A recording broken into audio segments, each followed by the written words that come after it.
Here's the issue. The Tinder Swindler.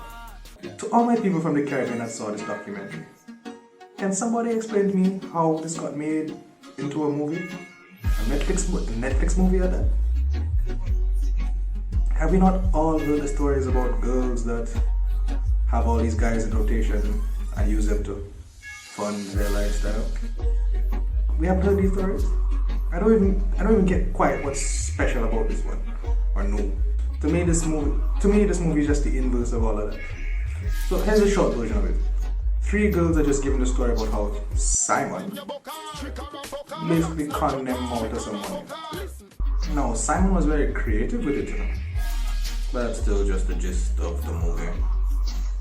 Oh, sorry, documentary. So let's break down what happened. So these girls went on Tinder, met a guy, and this guy told them he's a billionaire's son. Then they got convinced that this man wants to start spending his money on them specifically. Bit of a fantasy again, but okay, cool. And he wants to spend his money on you for no reason other than he like you. Sure. And then at some point now, to ensure that his enemies don't find him, it has to be you that has to front him some money. That sounds awfully similar to them Nigerian prince stories, the rich man out of nowhere that just likes you and wants to send money to you, and you just have to send him some money first. It sounds very similar. Or if you get a random phone call saying you win something from a Jamaican guy, you just have to send money first so you can receive your money. Sound awfully similar. For girl number 1, Yamhead. You sound like Simon didn't even have to make up any story. You would just give him what he wanted. Like after the first time you gave him money, I'll give you leeway up to the first time. You didn't ask your friends that were willing and able to investigate the man for you from before? Or your mother, anybody for little advice? Don't start wondering what next, what now?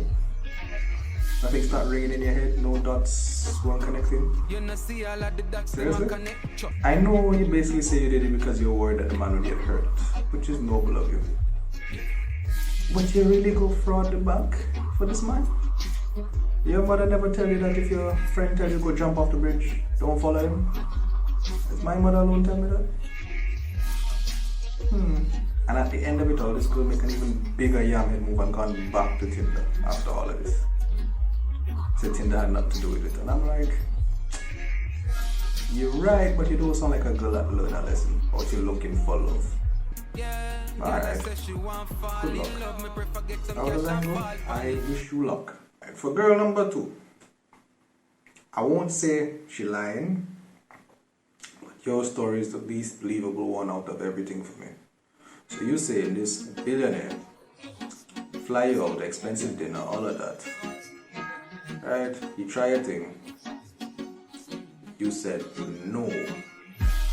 And then the man, who's a scammer, kept trying with you. And then thought it was okay, knowing that you can say no and still ask you for money. I mean, that sounds kind of shaky to me. I don't live that type of billionaire life, but your stories sound kind of shaky to me. And kind of funny. Girl number 3 now. Me rate you. The boy trick you so you trick him back. Like that. Fight fire with fire and all of that. The only thing though is why you admit to selling stolen property on the documentary.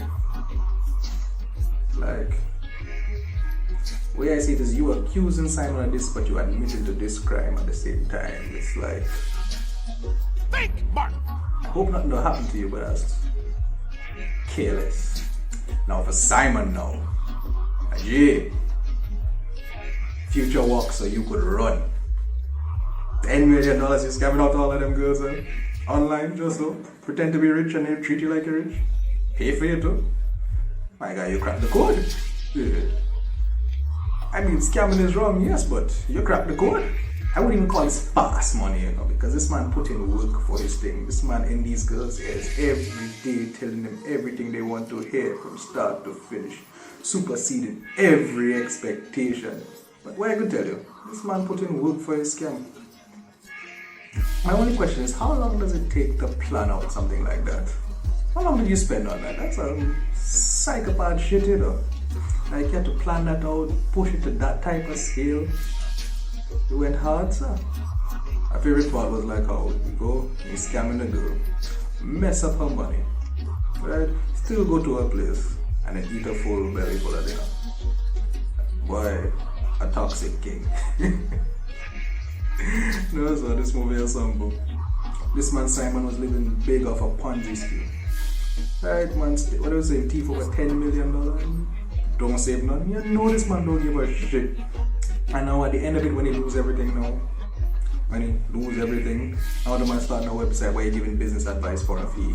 And you know, if you really think about it, there might be actually some gems in those classes. Like maybe you teach you not how to scam, but maybe how to negotiate a deal, you know? What options you have in that situation. You know, how to influence people maybe. How to be consistent and stick to a plan. You might be, I don't know, but I'm just saying there might be something there. And at least be curious. On a more serious note, scamming and fraud is rampant throughout the region, and it's not just something that billionaires are pretending to do.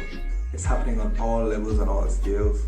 So people, if something sounds too good to be true, double check it first.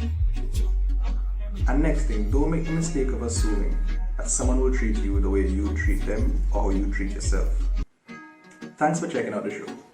Be sure to show your support. Like, share, and subscribe to this channel. You can also tune into our show on all podcast platforms, Spotify, Apple Music, and recently got added to Amazon Music. So check us out there. Now, for those of you wondering why Samantha isn't here, for personal reasons, she's decided to part ways with podcasts. I just want all of you to know that we still love her here. There'll be some changes with the podcast going forward, and I hope you guys will just continue to stick with me. And them say slow money better than no money, but me love when the money come in fast.